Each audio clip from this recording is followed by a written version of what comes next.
Afọ bi di nkomo ase koba se mema no niam bro mo so bebre a be wanse wa hye ne ho akomfo betodwa se mema ta hye wo ho akomfo e chen emma de na ama abasa adepa wotime nka asomo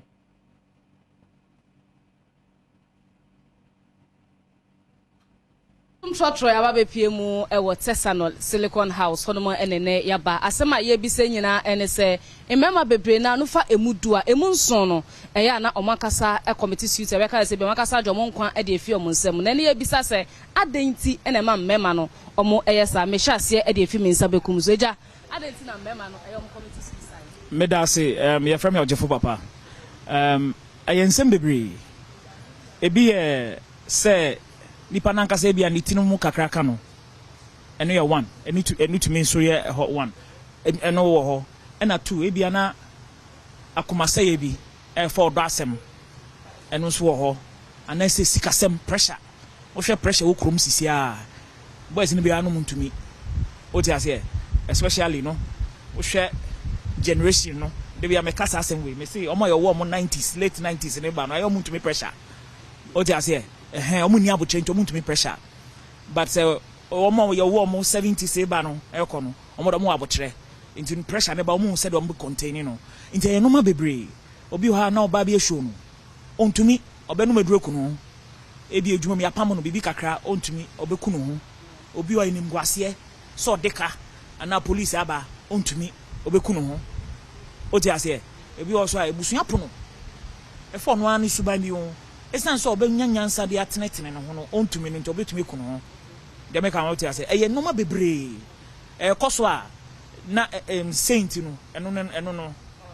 nti eja wonso me gidi se na menua be ma na kan ye no 1 ahokyere e wo ho ahokyere na e wo ho no wonsa ahokyere timi ba enu bi wo ha wo ba yi a otum se du bebi a chale uni oboafo bia oto ohwe benkum nifa ohun oboafo bia it's the best no take a decision after all yeah kasebi so send the enimguase de and the fanyam owuo no wakwa koku no ho but na ne refi se e bia enane na aye de na ochena ebetimi aye den asesa ente mema na suicide committee suicide na de na ye edu bia mu ye den ejuma ya pamo utim so kita certificate na ade nyina ukita qualifications nyina ba obekọ no afa na obi ba be ka kire wo se fesike bi bra beto ho nti odadwe no obusa no sa na ndi school kra mekọ ekrapo no emfaso ennese obefie no betre no hwe nanfofo ne bi mu a omo komo bo bi okra no onkita degree onkita certificate bia but onye ejuma ye because obi be ka se bi mu o ha 2020 no ono be nya ejuma ye ono no sense ono peso odi kwani pepepe no ono nya ejuma ye na no so akwakoye adwendwene be da ne so sa odwene bebrebe no ha no and the okunu humoma yes and the okosa and the obi ntimi embusa bibia eno enso e wo ho na ntwa nto so enanfofo betimi ho bo so bi ha ye twa sana to so isan se ompe kasa onim kasa wo bedwa mu ntino oya ontimi nkasa ye na afebe wi akire no na de na kwa wie sa and the ohwe enimguase na ba na onim hu bio na mom se na be ya to betwa no no agye ne kra eno na okọ okay menu aba onso okay, me didn't na nature. Pacho, me who ne say 1, it be a peer pressure. Say, Bema no mu say, when down for phone, mom, no, nansna ye, near my cost of fine, mom, when I say be out, no time yan juice.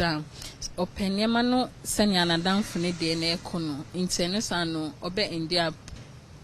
committing suicide. Ana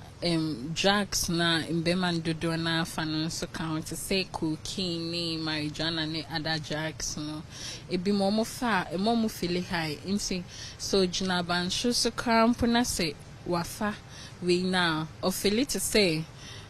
distance from abanshon ne form no is just some short way so be try so hia na bibi no end up in suicide yeah. Eja wase metwa so ebisa one se ususu se dan ne betumi aye masa de we etu etwa ba ebibi maimu ha me ka Ghana nko a aya rehabilitation centers centers no eni ho even it's a criminal offense to even commit suicide so we try so or attempt suicide police to meet you recently the Penny Bako a doctor with a psychiatric expert or say yen shani decriminalizes ade no what I say we go nipa na bi mu ha no he's not straight. I feel so no or attempting na mo china na mo se mo de na to prison cell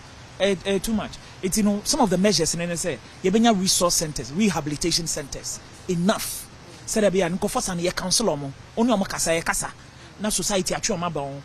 na aman bia so ma adwuma no ndoso en be ma de be ma wo adwuma ma ye power na ye power sa so de atwa to so na me bra kan rehabilitation centers na also omotime ye na momo no adequate logistics no se betime provide na etimi aboa kan no ye adende ne yebesi de esi ho na momo no ye ma adequate logistics no na enne ye kase yenkosi prison dia because of say politician bi enya politician politician bi onim so benye sike bi a ne cat bi obenye di kese enti no omo konko ye na momo na de na so mo yo beboa timemufo aboa nipa na ebeboa mo no and the omo mpe medin oman nana medase enti say eno mo kantin penifo we de mo hwe na mommoa se ne be ya ebema emmema no omoja iso mankasa eje omonkwan ede efi omonsem Adom Trotro no ha na edi besie driver na benya atena car ni mu mate ni so abetena se beje so sei away